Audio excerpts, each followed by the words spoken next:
자, 전해드린 대로 한동훈 법무부 장관이 오늘 대구를 방문을 합니다. 법무부 장관으로서의 이 공식 일정에 따른 방문이라고 있는데요.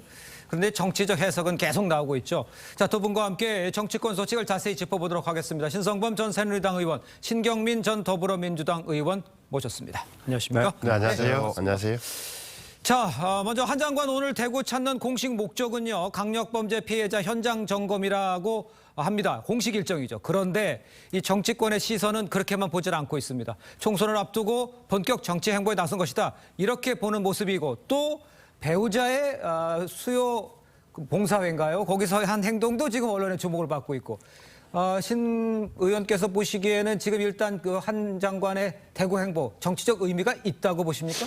있는 거죠. 그러니까 한동훈 법무부 장관은 정치 행보를 안 한다고 예. 법무 정책 현장 방문이라고 이야기하겠지만 예.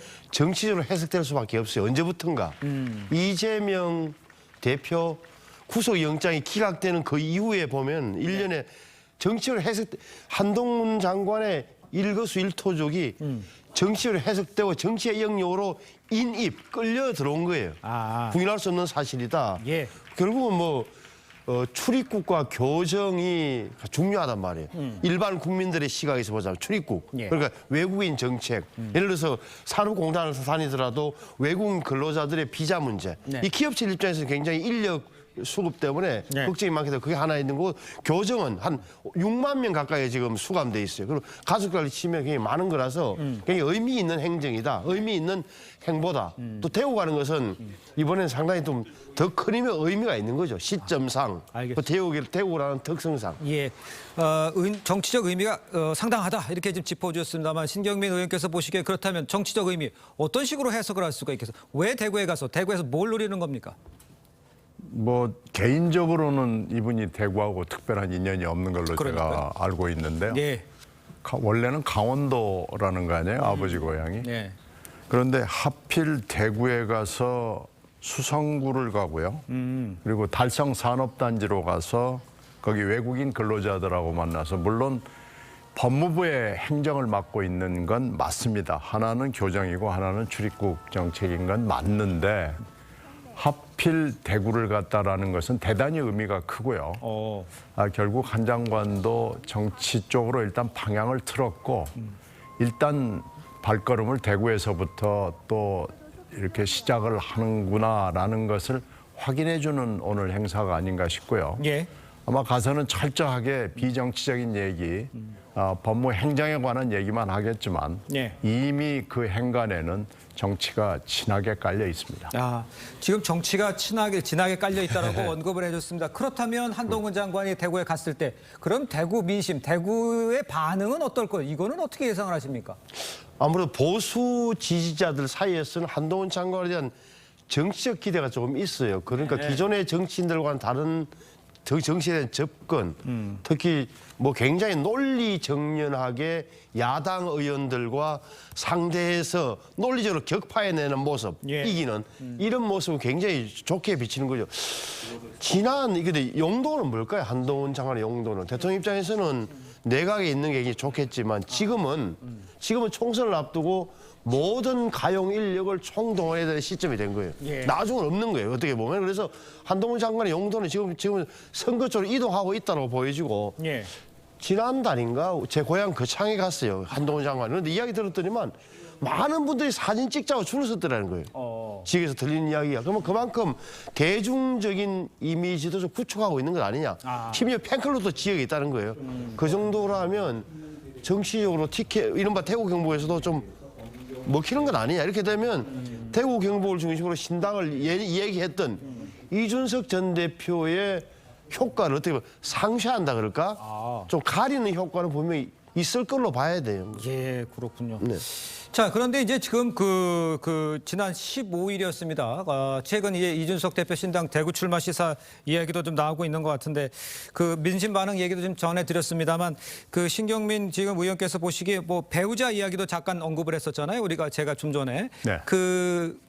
법무부 이야기는 의도된 건 아니라고 얘기는 하고 있었습니다. 하지만 언론적으로 봤을 때는 언론이 그냥 과도하게 관심을 가진 거라고 보십니까? 아니면 배우자의 모습도 정치적 행보에 연결된 거라고 보십니까? 그거 뭐 너무나 당연한 거 아닌가요? 당연한 지금, 겁니다. 지금 그 적십자 행사는 물론 예. 적십자가 생긴 이래 네. 매년 하던 행사인 것은 맞습니다. 그런데 예. 지금 모든 언론이 거기 나와 있는 분들이 국내외 인물들이 많거든요. 그렇죠. 주한 외교사절에 외교사절 플러스 외교사절 배우자 그리고 여러 이 행정 강요들 예. 부인들 뭐 이렇게 해서 많은데 전 언론이 한동훈 장관 부인 진 변호사만 실었거든요. 아. 그 사진을 실었고 또 뭐 일거수일투족을 다 했거든요. 근데 예. 그 사이에 여러 가지 이 가십성 얘기들이 한동훈 장관의 배우자를 놓고 있었거든요. 예. 그러니까 그런 것도 좀 불식을 해야 되고 한동훈 장관이 이미 정치적으로 방향을 틀었고 정치적 지금 방향뿐만 아니라 발걸음이 몇 걸음 지금 가서 거의 발을 담글 지경에 갔고 지금 금방 신 의원 얘기한 대로 이준석의 효과를 희석하는 지금 역할까지 해야 되면은 이미 발걸음이 당군 수준을 조금 넘어갔다고도 볼 수 있습니다. 그런 의미에서 예. 배우자의 이 출연 예. 이것은 굉장히 의미가 큰 거고요. 예. 배우자는 정치에서 반 이상의 몫을 하거든요. 그러니까 이미 한동훈 장관 부부는 빠져나오기 힘든 수준까지 가고 있다라고 봐야 될 것 같습니다. 알겠습니다. 자, 이런 가운데요. 민주당은 한동훈 장관 탄핵을 또다시 거론하고 나선 상황입니다. 한 장관이 위원정당 해산을 언급한 발언을 문제 삼았습니다. 당내에서 나온 이야기를 함께 들어보겠습니다. 법무부 장관은 정말 믿을 수 없는 얘기를 했습니다. 정당 해산 발언을 탄핵과 같이 언급을 했습니다. 국민의힘을 북한처럼 공산당 독재 체제로 만들어 가겠다라는 것을 내심을 밝힌 것으로 보여지고 대통령과 대통령 가족 그리고 측근들의 비위를 덮어주고 있는 검찰은 윤석열 대통령의 보위부 역할을 지금 자처하고 있다. 마치 조폭이 두목 대신 총대 메고 감옥 가고 행동대장이 두목에게 충성 경쟁하는 찰진한 깡패영화 같습니다. 글쎄 누구 편을 들고 싶은 생각은 없습니다만 한 장관의 위원정당 해산을 언급한 것은 그만큼 탄핵이 엄중하다라는 것을 비유한 것으로 저는 해석을 했었는데 근데 또다시 이제 탄핵 이야기가 나왔어요. 현실적으로 추진하는 게 가능한 건지 그것도 말씀해 주시고 그 저렇게까지 하는 이유에 대해서는 어떻게 생각을 하십니까? 그 김용빈, 민영배 이런 의원들은 뭐죠? 이른바 처럼 했잖아요. 그러니까 네. 검찰개혁 시즌 1, 2를 주도했던 분들이잖아요. 시즌 3까지 한다. 한동훈 장관 탄핵 가능성 글쎄 몇 명이 저렇게 할지 몰라도 추진 가능성 제로예요, 제로. 예, 제로입니까? 자, 그런데 한 장관 탄핵을 놓고요. 민주당에서 이제 서로 다른 목소리가 지금 나오고 있는 것으로 보여지고 있습니다. 어떤 이야기가 나왔는지 좀 들어보겠습니다. 저희 TF가 검사범죄 대응 TF이긴 하지만 검사 출신인 한동훈 장관에 대한 탄핵 여부에 대해서도 저희가 뭐 필요하면 검토해서 의견을 제시할 수 있지 않을까 이런. 여기서 한동훈 장관 헌법 위반 소지 얘기하면서 필요한 조치를 검토한다고 했는데 원내에서 따로 거기에서 논의가 좀 될 것 같습니다. 원내 자체 내에서는 이거하고 관련돼서 뭐 어떻게 하겠다가 아니라 우리가 TF가 다 구성이 되어 있기 때문에 TF 중심으로 여러 가지 관련돼서 논의가 있을 거라고. 한동훈 탄핵에 대한 이야기들도 당내에서 많이 이야기가 나오는데 사실 그 부분에 대한 정무적 판단을 안 할 수는 없거든요. 오히려 무관심이 답이 아닌가. 자, 지금 보셨습니다만 이제 내용을 정리를 하면 민주당 내에서요. 한동훈 장관 탄핵을 놓고 지금 지도부와 이 검사범죄 대응 TF 간 이 목소리가 지금 엇갈리고 있는 상황이에요. 오히려 한 장관의 정치적 체급을 키우는 거 아니냐 이런 이야기까지 당내에서 나오고 있다는데 이 상황을 놓고는 당내에서 어떻게 지금 해석을 할 수가 있습니까? 아니 분명히 지금 엇갈리고 있는 건 맞습니다. 예. 근데 탄핵을 하려면요 법적 요건과 정치적 판단이 두 개가 같이 있어야 되거든요. 예. 근데 현재 상황에서는 이 강경파 의원들은 정치적 판단만 지금 얘기를 하는 거고 홍익표 원내대표가 지금 가끔 얘기하는 것은 법적 요건까지 갖춰진다면 그것이 가능할 수 있지만 그렇지 않다면은 지금 내 입에서 그 얘기는 못 하겠다라는 얘기 아니겠어요? 그러니까 아직 예. 전혀 지금 정리가 안 돼 있는 거고요. 예. 저렇게 강경파 의원들이 마이크 앞에 나와서 아직 결정되지 않은 얘기를 지금 계속 하고 있는 것은 네. 어떻게 보면 정치적 프로모션이라고 볼 수 있거든요. 그래서 저건 그렇게 가려면 법적 요건을 가지고 나와야 됩니다. 아직 예. 그 단계까지 가지 못했습니다. 예. 아니 그렇다면 이제 홍익표 원내대표도 이야기를 했듯이 내 말한 것만 받아 쓰든지 해라라고 할 정도면 메시지 관리가 안 되고 있다 이렇게 봐야 되는 거 아닙니까? 그게 이제 의원들이 강경하게 나갔을 때 원내대표의 지위의 한계거든요. 그건 어느 정당이나 비슷합니다만은 아직 네네. 지금 저게 어떤 스트림라인이나 이런 것들이 아직 정리가 안 돼 있는 것 같습니다. 알겠습니다.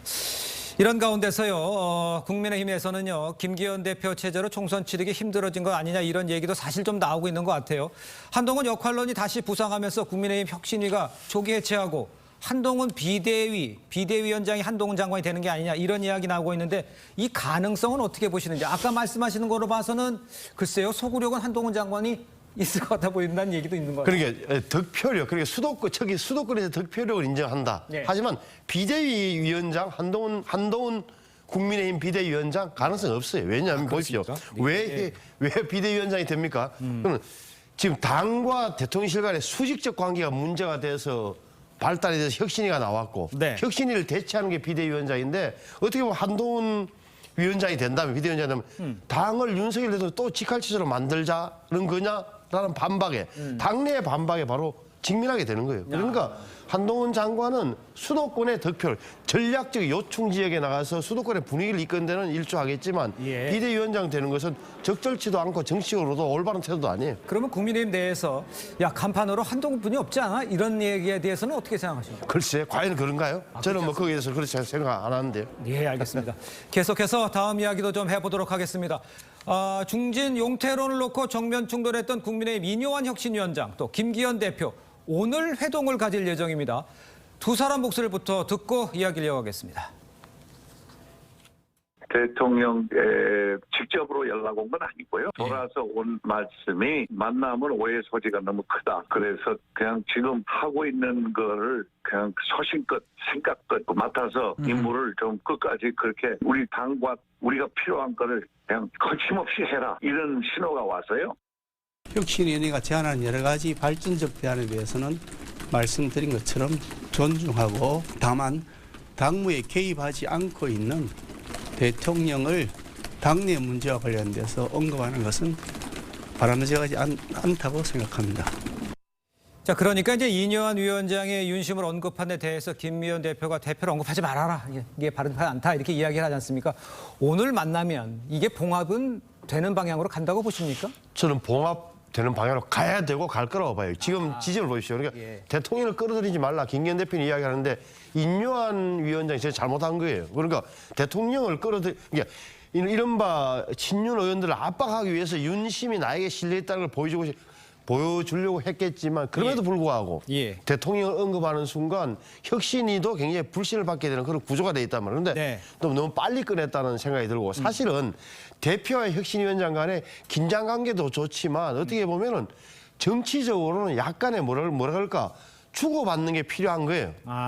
흔히 하는 말로 짜고 하더라도 따라서 지금 김기현 대표가 하는 말은 이 중진들이나 나나 자기를 포함해서 너무 몰아붙이지 말라. 그러니까 어떻게 보면 강압이나 압박에 의해서 불출마나 험지 출마를 하는 게 아니라 내가 당을 위해서 선당 후사의 정신으로 희생한 것처럼 보여지는 게 나의 정치적인 미래를 위해서도 당을 위해서 좋지 않겠느냐. 따라서 두 명 사이에 만나면 속도 조절이 오늘 아마 핵심이 될 겁니다. 속도 조절이 핵심일 것이다. 알겠습니다. 이런 상황에서 인요한 위원장이 이른바 이제 윤심을 언급하면서 혁신위와 지도부의 갈등이 격화된 거죠. 대통령실은 임 위원장이 언급한 신호는 없었다 하면서 이제 거리를 두는 모양새입니다. 글쎄요, 윤심한테 얘기가 있다, 신호가 없다. 이 상황은 어떻게 이해를 하십니까? 이건 이뇨한 위원장이 엄청난 실수를 한 거죠. 그러니까 이뇨한 위원장은 지금 된 지가 얼마 안 되는데 혁신위원 맡은 지 말 실수가 이게 처음이 아닙니다. 근데 이번에는 결정적 실수를 한 거예요. 첫 번째 말 실수는 낙동강 이남 조심하라는 얘기한 거고요. 뭐 두 번째 말 실수라면은 뭐 김한길 위원장하고 뭐 하루에도 몇 번씩 연락하는 사이다라는 거고요. 그리고 또 매 맞고 우유 먹을래? 뭐 이것도 엄청난 실수죠. 근데 이번에 이 용산 발언은 인가호의라는 것을 사람들이 다 압니다. 다 아는데 이것을 본인의 입으로 확인을 해줬다는 점에서 엄청난 실수를 한 거예요. 그래서 오늘 만남은 예. 봉합이라기보다는 서로 아마 한 발씩 물러나면서 타협점을 찾으려고 노력을 할 거예요. 김기현 대표는 내 물러나겠다 그러는데 모양은 좀 갖추면서 해야지 이렇게 그냥 사람을 몰아세우느냐라고 얘기를 할 가능성이 높고 예. 아마 인요한 위원장은 계속 이렇게 하면은 나 그만두겠다라는 배수진을 아마 칠 거고 그래서 예. 두 사람이 겉으로 아마 봉합점을 찾는 것처럼 보이는 모습을 갖추기는 할 거예요. 그런데 예. 과연 진정으로 봉합이 될 건지는 잘 모르겠습니다만은 예. 인가 호의를 하는 인요한 위원장은 저는 처음부터 푸른 눈의 김은경이라는 닉네임을 붙여줬습니다. 이건 지금 푸른 눈의 김은경이 되지 않으려면 예. 인가 호의 이 발언에 대해서는 네네. 본인이 사과하는 게 좋을 것 같습니다. 신성범 의원이 아까 얘기한 봉합을 해야만 한다는 거기에 이제 방점이 찍혀 있는 것 같은데 일단 김기현 대표 자신의 거취 문제에 대해서 알아서 결단하겠다. 용태론 끝까지 거부하겠다는 뜻인지 일단 보시기에는 글쎄요. 시간이 문제인 겁니까? 결단은 내려야 되는 상황으로 결단 보이는 내려야 되는 거죠. 그러니까 김기현 대표가 뭘 할 수 있는 거죠. 불출마 네네. 또는 뭐 수도권 이런 뭐 험지 출마가 될 터인데 예. 이것을 압박 그렇게 못 이겨서 예. 그 강요에 밀려서 하는 것보다는 자기가 주도적으로 하는 모습. 왜 김기현 대표 지금 가장 큰 희망은 뭐겠어요? 총선 승리를 이끈 당 대표가 되는 게 좋은 거 아니겠어요? 예. 그러려면 자신의 주도적 하에 판단 내가 하겠다 시점이나 방식은 이런 거라고 보는 게 맞는 거죠. 예. 알겠습니다. 자, 근데 이제 이 상황에서요. 민주당 상황도 좀 지켜봐야 될 것 같아요. 어제 민주당 비명계 의원 4명의 모임이 원칙과 상식이라고 합니다. 공식 출범했습니다. 비명계가 처음으로 집단 행동에 나선 건데 글쎄요. 이게 파장이 얼마나 클지 내부에서는 어떻게 이 상황을 보고 있는지 얘기를 들어봐야 될 것 같아요. 이게 이제 그 사이에 쭉 그 독수리 오형제들이 핍박을 많이 받았는데 독수리 오형제 멤버가 바뀐 것도 굉장히 의미가 있습니다. 예. 독수리 오형제 중에서 박용진 의원이 빠지고 윤영찬 의원이 들어갔습니다. 네. 윤영찬 의원은 사실은 이낙연계에서 핵심적인 역할을 해왔던 분이고 또 핍박을 대표적으로 받았던 분이거든요. 예. 이게 이제 이렇게 되면 이 어저께 그 나온 얘기들은 하여튼 당의 도덕성, 민주성을 회복해 달라는 건데 어떻게 개딸 문제 많이 얘기했고요. 이것을 당이 만약에 반응하지 않는다면 네. 이분들이 오갈 데가 없는 상황.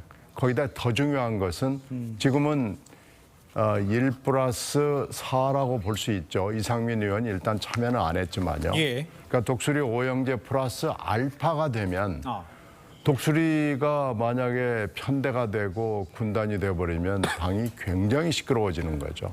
그래서 어제 이 움직임은 일단 4명이라는 숫자가 중요하죠. 근데 그것 플러스 얼마나 더 많은 플러스 알파가 있을지도 더 중요한 의미를 갖고 있다고 봐야 됩니다. 알겠습니다. 그렇기 때문에 이제 저희가 알고 있기로는 이제 신경민 의원 같은 경우에 이제 이낙연 전 대표도 만나는 것도 좀 저희가 듣고 있는데 이낙연 대표에는 어떤 입장을 낼 건지 요거에 좀 궁금한 점이 있습니다.